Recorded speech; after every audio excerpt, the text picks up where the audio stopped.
What is going on, gunfighters? A lot of times today it seems in this tactical world, this tactical community, the gun culture, the word game changer gets tossed around like a dodgeball, just willy-nilly, wherever. I do use the term game changer, but I try to use it when it actually applies, when I think it applies, not when somebody says it applies, not when somebody just wants you to buy something. And I'm not sponsored by any gun companies, ammo companies trying to get you to buy something, saying that this 7mm is a game changer because it's basically identical to a round that's been around for over 50 years, but it doesn't have a belt.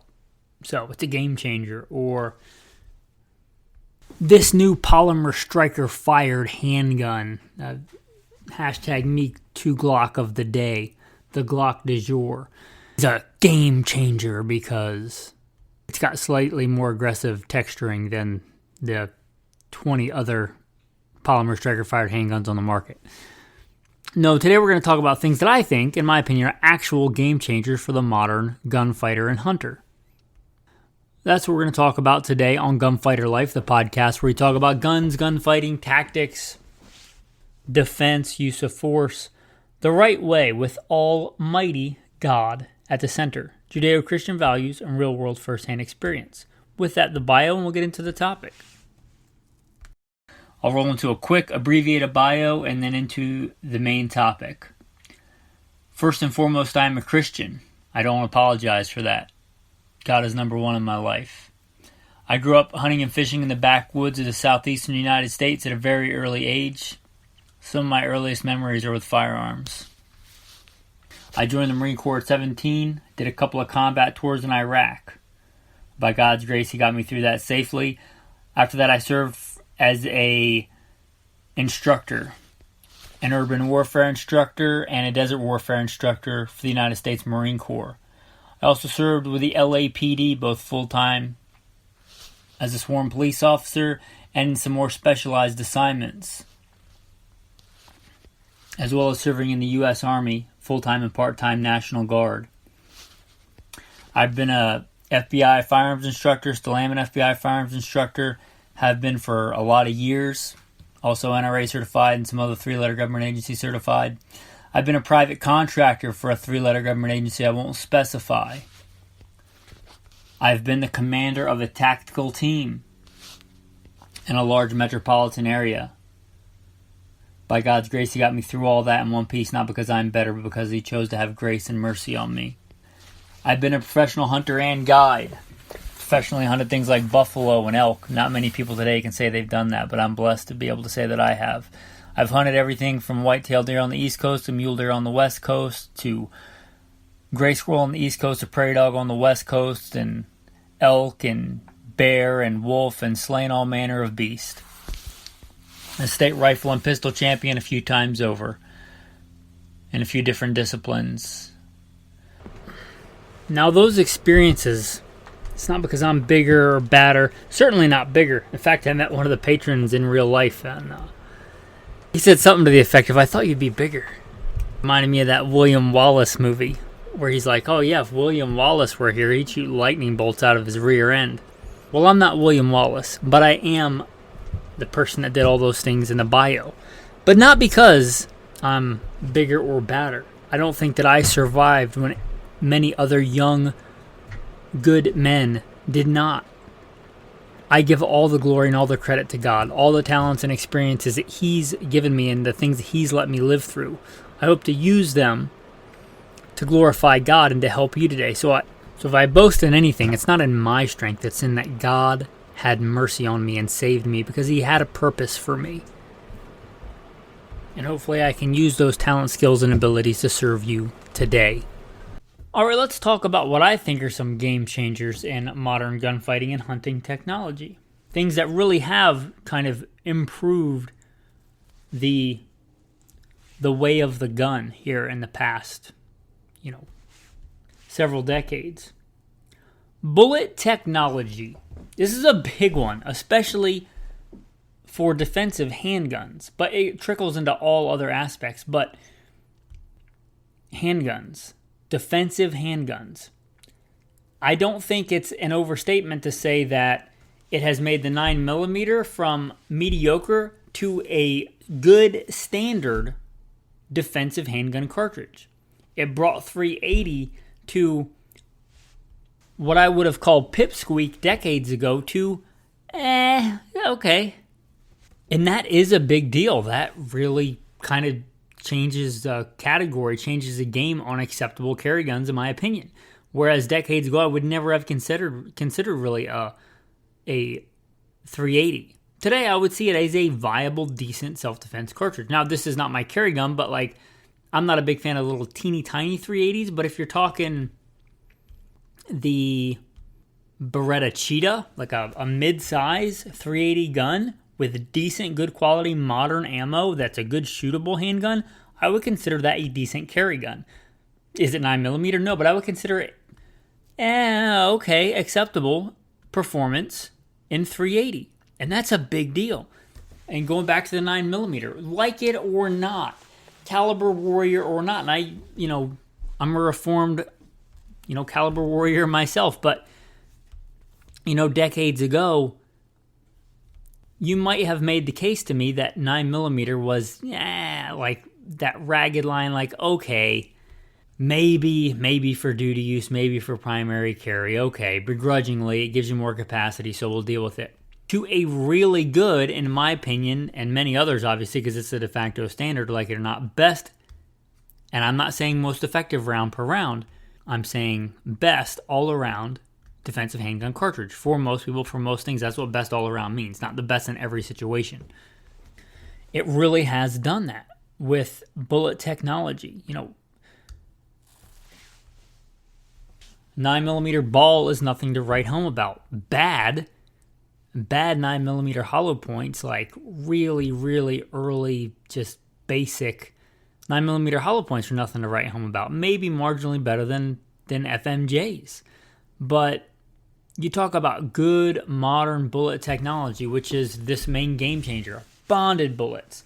The good balance of expansion and penetration, because they're inversely related. It's this like balancing act on a tightrope.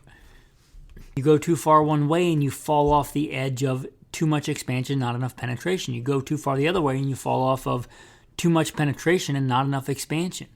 But a lot of mainstream bullet manufacturers, if you do your homework and don't just, I'm going to carry whatever the local PD carries, which doesn't really work if they carry a Glock 17 with a full-length barrel and you carry a Glock 43 with a baby barrel. I wouldn't even expect those to perform similarly. But if you do your homework, there are a lot of good bullet manufacturers, Winchester, and I'm not going to name them all, but Winchester, Hornady, Remington, in their premium lines, Federal, like a Federal HST or Spear Gold Dot or a G2 or a Winchester Ranger T, Hornady Critical Duty, Critical Defense, all those I would call like the modern, good defensive bullet technology, whether it's bonded, whether it's polymer tip to stop it from getting clogged, barrier penetration, that good balance of expansion and penetration. That made the 9mm a good defensive caliber, from marginal to good. That's a big deal. And not that bullet technology doesn't make other rounds better. I'm not saying that the 9mm is better round per round than 45. If you take that same bullet technology and apply it to 45, round per round, it's going to be more effective. I'm not saying that round per round, a Federal HST and 9mm is equal to the same bullet technology, Federal HST and 45. I think that would be a foolish argument to make. But there's no free lunch. If you're going to shoot it, and I carried a 45, I've carried these calibers on duty, but for every action, there's an equal and opposite reaction. That reaction in the form of recoil, you might have more effective round per round, but it's going to take you longer to get consecutive hits on target. In fact, when I was a cop and I started doing my own experiments and shooting these things for time and actually running them for time, not just shooting a police squall, I came to the conclusion that there's no way you could tell me that the 40 or the 45 is so much better ballistically that I'm not better off with the 9, where I can get very fast multiple hits on target in the same amount of time before I can get a second hit on target with another caliber. So, with that being said, 9mm is a good balance of, and I think that's the reason it's been a mainstay caliber for over 100 years. Remember the 9mm, 9 Parabellum, predates the 1911. It predates the 45 ACP. Like, you can get them mad at that or what, but it's an older caliber, and it's been a staple since then because it's a really good balance of before decent ballistics and shootability. Now it's a balance of good ballistics and shootability. So it really has, I think, helps make the 9mm a good defensive caliber. And that's kind of a game changer.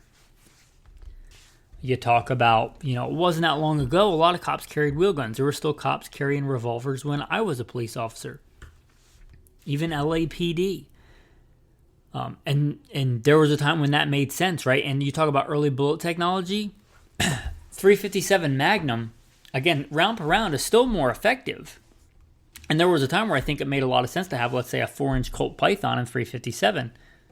6 shots of 357 Magnum, because that would solve most round counts that you needed. And round per round, it was very effective. But today, for a duty gun, I'm not saying, and I like revolvers for carry, for concealed carry, for things like that, but for duty carry, and I think you see this bared out on the streets, 9mm has become good, and you can get a lot more rounds on target, especially with multiple attackers and things like that. It's a more shootable round. It's a good balance. And I think a lot of that has to do with bullet technology. If you said I had to shoot just straight lead semi-wad cutters, I'd want the 357. But if you say I can take advantage of really good modern bullet technology, then I would rock the 9mm, which I did. So that is a giant, one small step at a time for bullet technology, but a giant leap for, the gunfighter arena in bullet technology. You see that also in hunting bullets, right? I think we can step down in caliber a lot of times from what we could have decades ago. And I'm not the guy telling you out there to go hunt deer with 223. That's not me. I was a professional guide. I would never advise somebody to go hunt deer with a 223. Can it be done? Yes. But bullet technology has become a lot better. We look at going back to, I'm not just talking about this year or last year. I'm talking about, let's say, a nozzler partition, right, which is not brand new technology, but really good bullet technology. A nozzler partition, a Swift A-frame, a Federal Terminal Ascent, which is newer, but all of these that, again, that threshold of expansion versus penetration. You don't want a bullet that just hits in fragments. You don't want a bullet that just penetrates and doesn't expand. I think we've gotten a lot better, and I don't mean we, I'm not a ballistician by trade, but the industry has gotten a lot better. The ammunition manufacturers have gotten a lot better at balancing that. And I think that it shows. I think that there's a lot better bullet selection and technology than there was decades ago.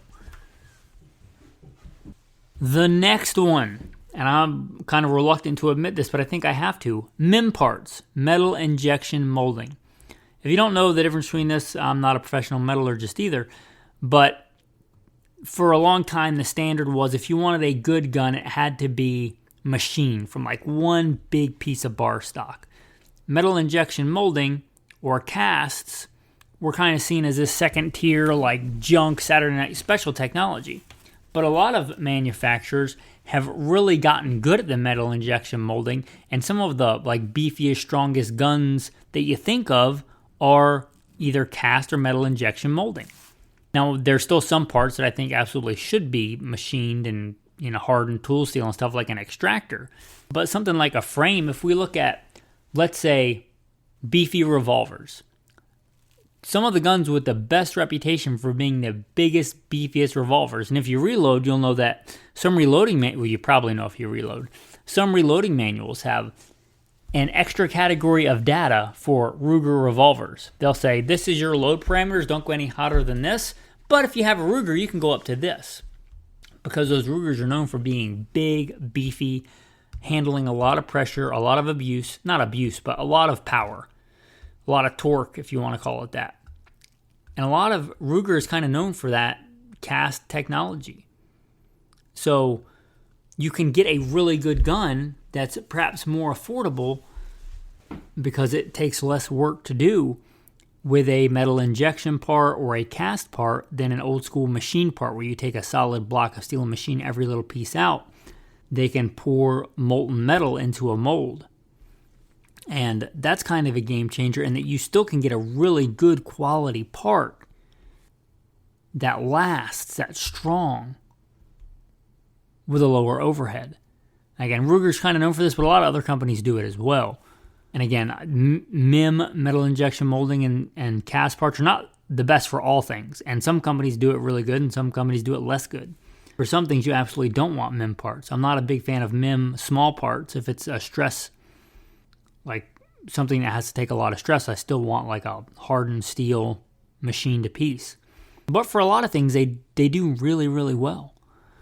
So that's kind of a game changer that you don't even maybe think about. But when you see something like a Ruger GP100, that's a decent, affordable, blue-collar working man's fighting revolver, that's part of the reason it's affordable is that metal injection molding and that cast kind of frame parts. That's a kind of a big deal. All right, this next one, optics. If you look at big advancements in like fighting gun technology in the past several decades, it's been kind of stagnant, right? You had your polymer striker fired Glock, and then you get a bunch of other brands that jump on the bandwagon that are slightly better at this, slightly better at that, but fundamentally they're the same. But what has kind of changed the game, a game changer, is optics. Not just in handguns. We'll start with rifles, like a fighting rifle.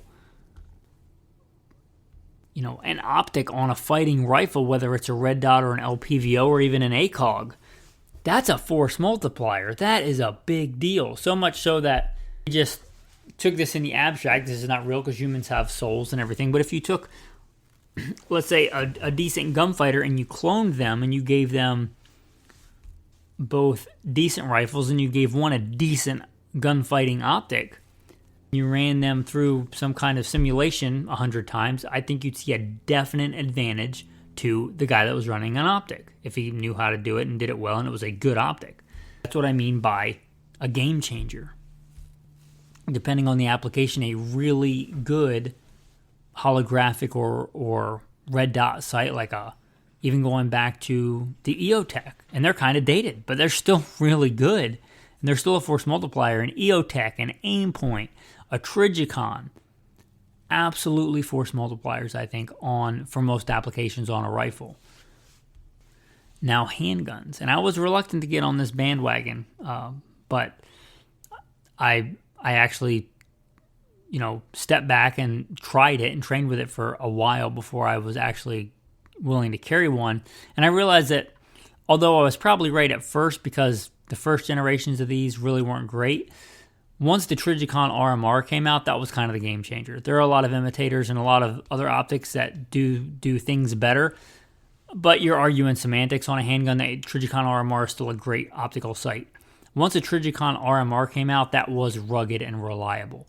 The big thing that needs to happen now is, I think, a good standard and really good mounting system, because some handgun mounting systems are the holdback. But the Trigicon RMR, the Leupold Delta Point, and any other rugged optic, can they break? Yeah, but this is what made me switch. One of the guys that I was getting training from, a really good training facility, said, yeah, iron sights break. And he's right, and I've seen iron sights break. So that's not a valid argument. A Trigicon RMR, in my opinion, is every bit as rugged as an iron sight. Especially talking about like a Glock factory iron sight or a lot of other iron sights on a handgun. They absolutely do break. If you train hard, you can break them. I've seen it. So again, can an optic break? Yes, and especially unless you're just playing around on a range toy, don't go cheap on a gunfighting handgun optic. They take a lot of abuse. There's a lot of G-force and no slamming back and forth. But if you get a good optic, absolutely a game changer. Not in every scenario. In some scenarios, it won't make any difference, right? If you're doing CQB and you're doing grappling, doesn't matter. But in a lot of scenarios, right, it will make a difference. So in every scenario, is it a big deal? No. Is it mandatory on a carry gun? Absolutely not. But is it a game changer? For sure. If you train with it, absolutely it is. So good, rugged, dependable optics, both on rifles and handguns. You talk about changing the game. It's a big, big force multiplier. Not in every scenario, but in a broad spectrum. It's a game changer. The next one. We have not seen a lot of innovation in shotguns. Everybody's out for the tactical polymer striker-fired handgun du jour or the next cool thing they can shove on an AR-15.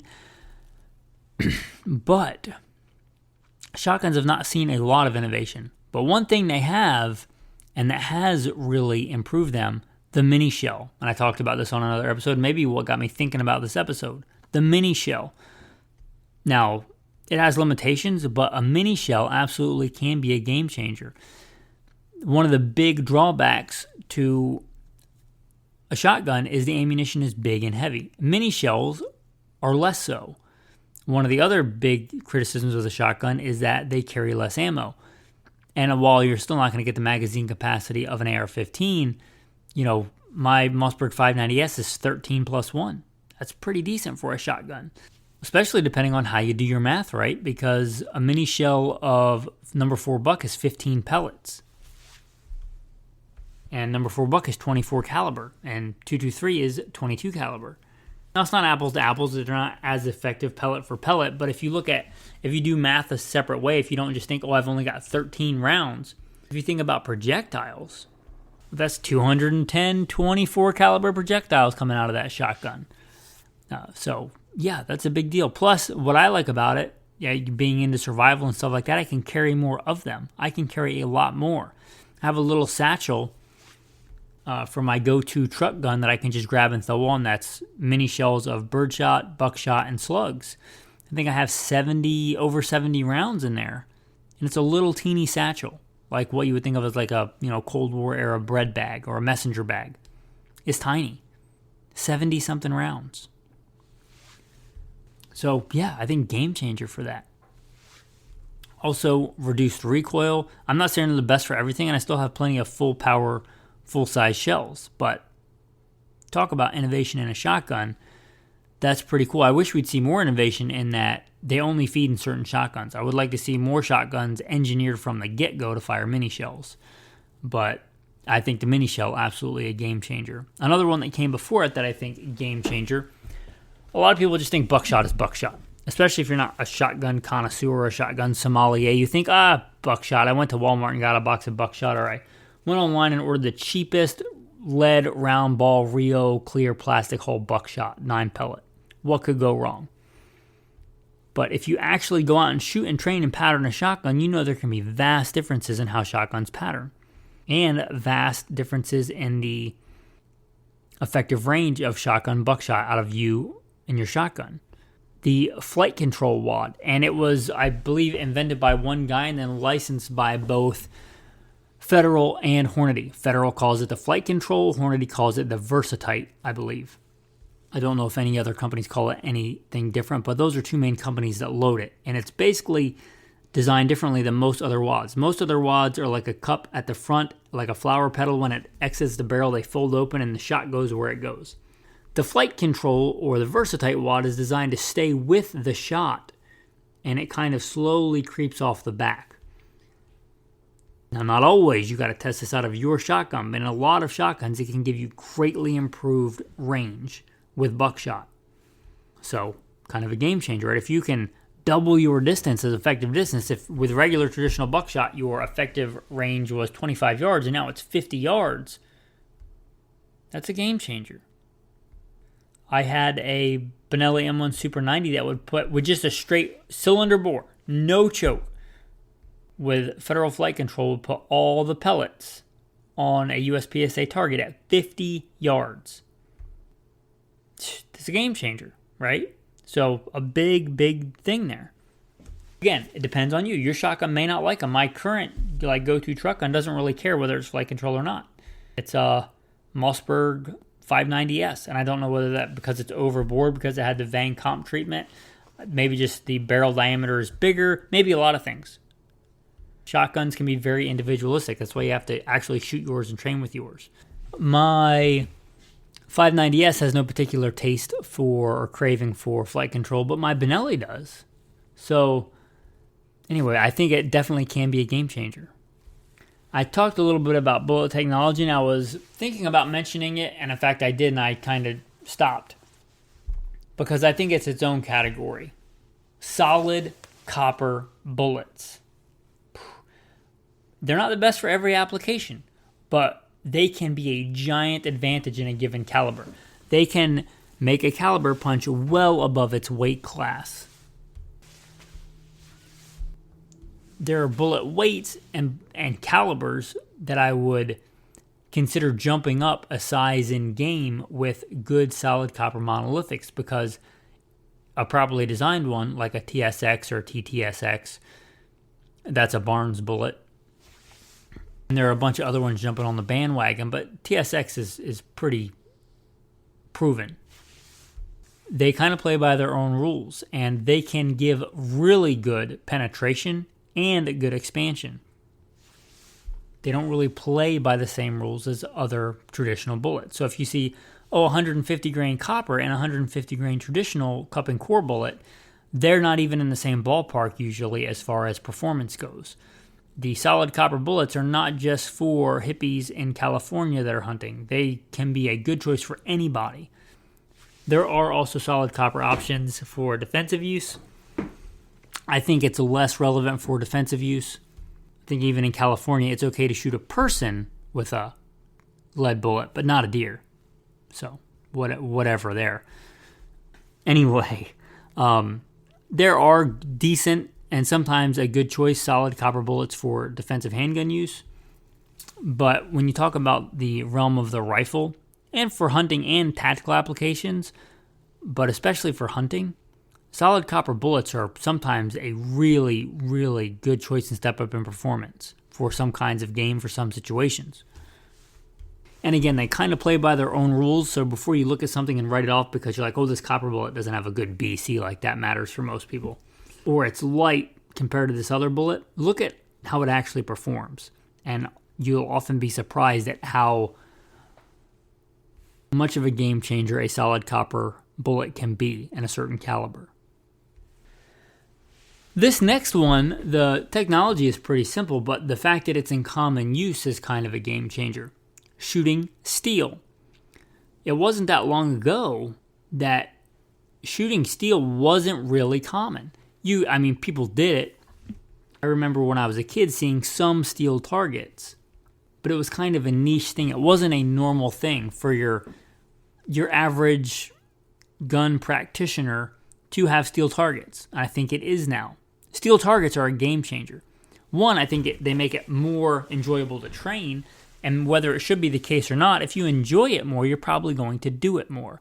That instantaneous visual and audible feedback that you did a good job, right? It's really good. It's a really good positive reinforcement tool, and I don't think there's anything wrong with that. Also, they're a lot easier to train on and take less time to kind of deal with in certain situations, right? You don't have to sit there and either mark the target or pace the target up every time you shoot it. If you're trying to do, let's say a bill drill, which is 6 rounds, let's say 6 rounds at 7 yards as fast as you can, kind of a pain in the butt if you have to go to the target every time and look in the A zone and see whether or not you got your rounds in there and then mark every single one and then step back and do it again. If you can do it on steel, you can do one, take a deep breath, figure out where you messed up or did good, self-diagnostic ability, and run it again, and run it again, and run it again.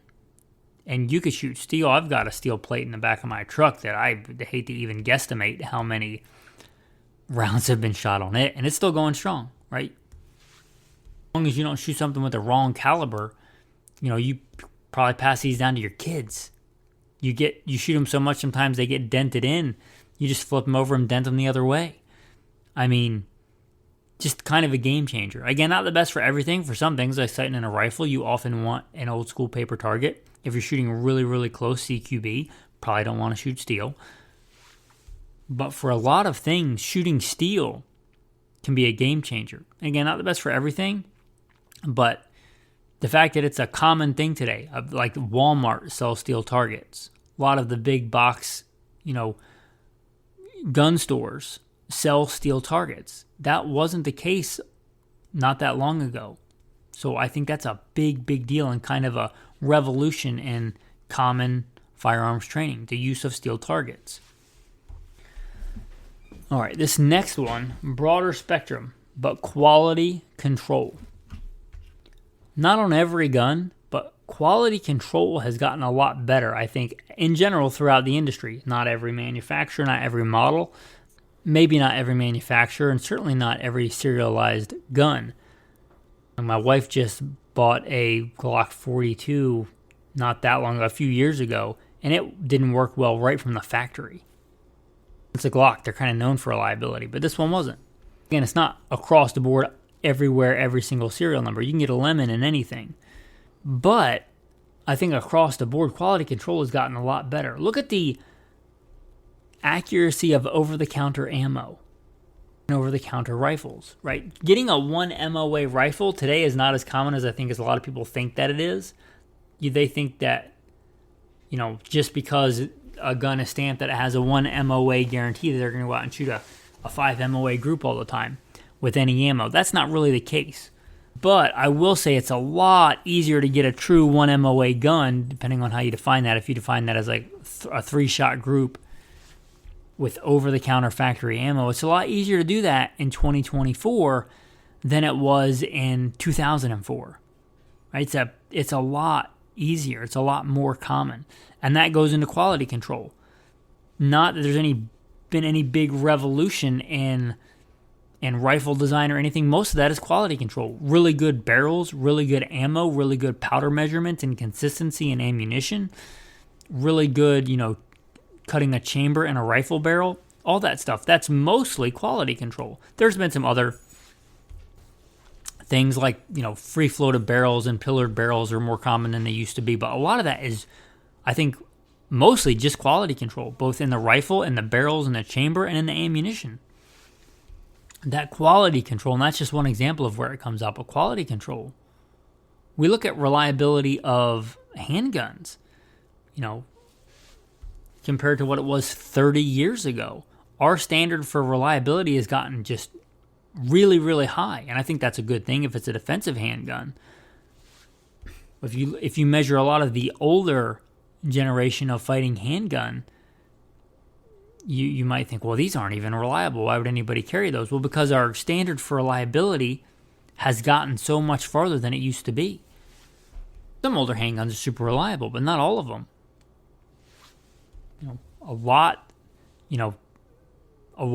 Pretty much all modern defensive handguns, carry guns that come out are expected to be really reliable. No, they're not all. They're not all good. They're not all reliable, but they're expected to be really reliable. Even what you might call like the budget handguns are expected to be reliable. Go find like a budget pocket gun of today. I'm not going to name any particular names, but pretty much half a dozen of them. Pick one, a pocket handgun of today, and shoot it against a Jennings or a Raven or even a really good Beretta, the cream of the crop, decades ago, like one of the Beretta Cats. And those are good guns, but I've never shot one of the old Beretta small guns that was as reliable as many of the new budget pocket guns. I like Beretta. I'm just saying, our expectation for reliability has come a long way in carry guns, and I think that's a good thing. And here is a big one. CCW in most states. Most states have some form of concealed carry. Concealed carry was not that common not that long ago, right? Several decades ago, many states were like a may issue state, and most people didn't conceal carry. Most people still don't conceal carry. I kind of tend to fall in this trap of course, pretty much all grown men carry because they're men and they live in America. But that's not the case. Most actual grown men walk around without a pocket knife probably, let alone a loaded gun on their person. But that being said, it's a lot more common. There are many, many states today that have attainable CCWs. There are many states today that have constitutional carry, the way I think it should be in all 50 states. Shall not be infringed. To me, a permit is an infringement. If it's a right, I can't think of any other rights really where you should have to have a permit to exercise it. That being said, it's way better now than it was decades ago. lots of places now it's maybe not carte blanche, you just carry a gun, but it's a lot more attainable than it was decades ago. And that is a big deal. That's a game changer. That is a great, great thing. And I think perhaps one of the biggest things we've talked about today is the fact that most states, not all, but most states have attainable concealed carry. And as much as we might get, let's say, bereaved at certain gun law minutia in certain states for infringing rights as a whole, concealed carry has come a long way in the past several decades. And let's not overlook, let's step back and rejoice in that. That's a good thing. And the bright spot I'm going to end on is probably even better than that is firearm safety.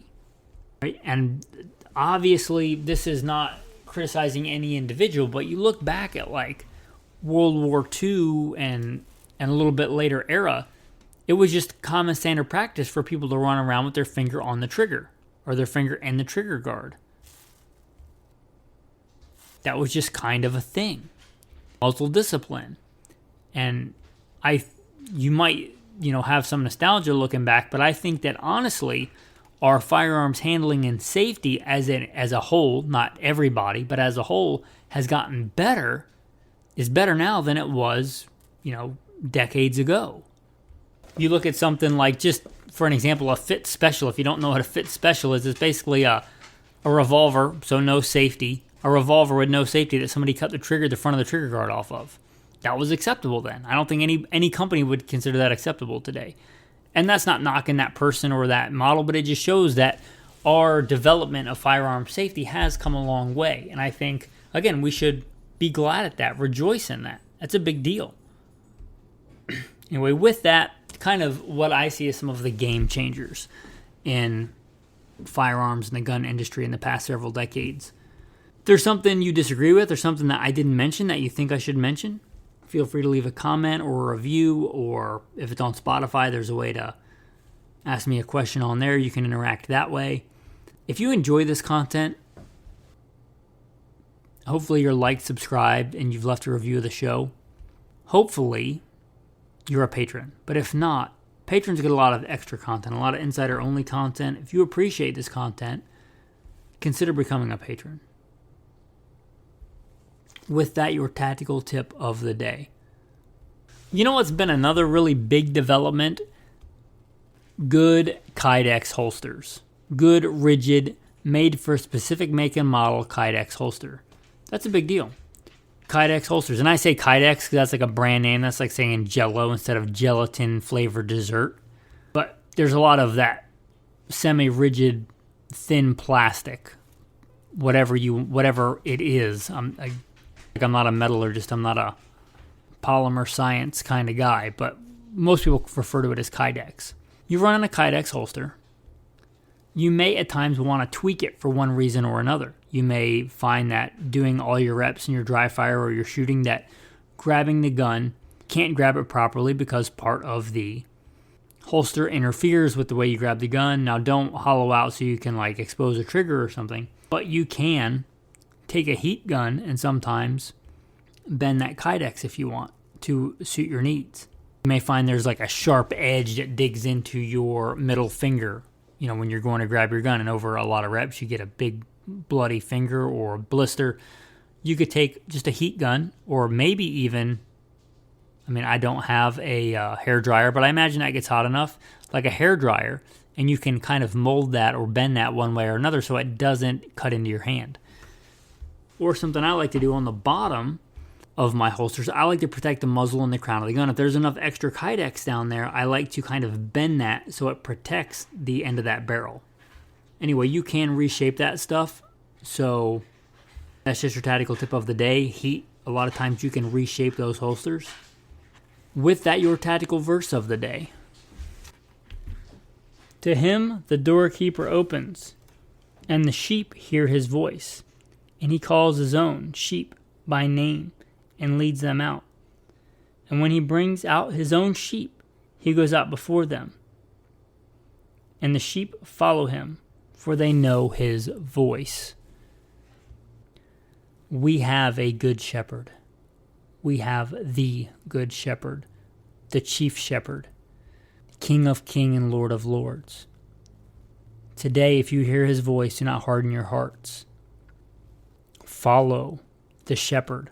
Follow the Savior, the King. Be obedient to him. Listen to him. He takes care of his sheep. Listen to his voice. With that, thanks for listening and have a blessed day.